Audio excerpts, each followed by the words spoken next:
Hare Krishna, this is Rambhoru from Bhakti Care. Today I'd like just to talk a little bit about the difference between a spiritual care or pastoral care conversation and one that is purely social. Of course, each kind of conversation has its context, so we're not going to put one against the other as being better. But as people who want to try and be a healing presence for another person, it could be helpful to be aware of when we are entering into a pastoral conversation or when we are coming across an opportunity where we can connect with people and offer them help. Generally, social conversations are pretty external. Often they talk about the weather, talk about what's happening now, politics, sports, news, could get to what's happening on the block, other people's business, unless it's really demonstrating concern for the people and compassion. Generally, we want to either talk light, positive, in a congenial way, politically correct, being upbeat. Maybe we're talking about what should be versus, what's going on, in a lamentation or a blaming kind of an atmosphere. Sometimes we're just talking for entertainment and having fun. Sometimes we're talking, sharing mutual stories, what happened to me, my war stories. Often it's one-upmanship. Gee, you think you're suffering, my suffering is even bigger, or my event is even bigger, or I have more credibility or more interesting philosophy than that. So all of that would be considered in a pastoral care context as being kind of social. And if you're entering into the zone with a person who's suffering, that may not really help. Prabhupada used to say, it's like blowing on a boil. It doesn't really go deep enough to really help a person.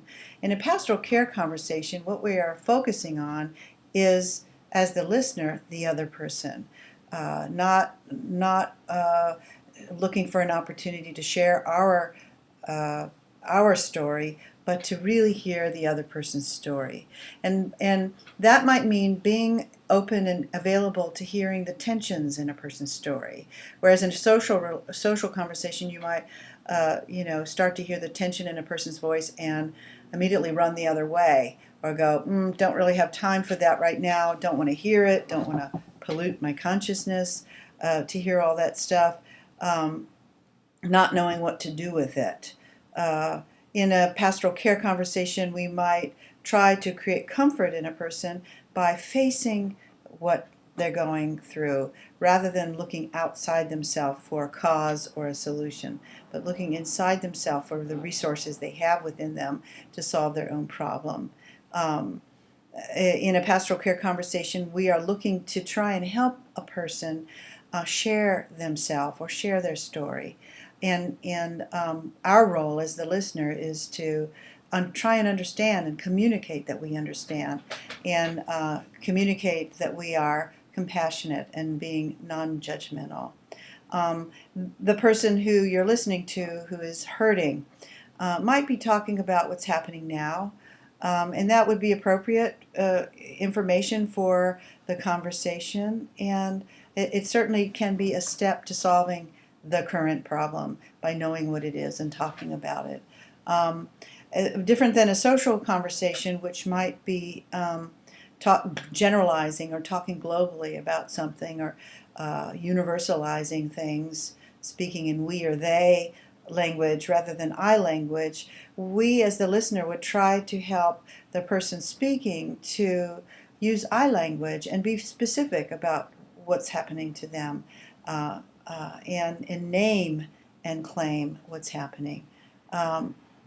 In a social conversation, we might talk about God, Krishna, around theology and abstractions, but in a pastoral care conversation, the theology would be very personal focused around the person's experience and their relationship with God or Krishna, and what is that doing in their life? Are they feeling connected? Are they feeling alienated from Krishna? Are they feeling lamentation or separation from Krishna? Are they feeling very much embraced by Krishna? And knowing that and listening to a person's understanding of what Krishna is doing in their life now can very much help the listener understand where they are theologically in their spiritual evolution, and trying to enter into that and help them explore where are they, and if there's any sense of guilt or shame or alienation or isolation in their life regarding Krishna. So what I'd like to do in the next couple of video clips is offer some real specific guidelines on how you might, as the audience, might be able to learn some very rudimentary counseling skills and start in your own time and in your own way, work on and practice some of these active listening skills in your community, in your home, and in your other relationships. So that's all for now. We'll tune into the next clip. This is Rambhoru at Bhakti Care. Thank you. Hare Krishna.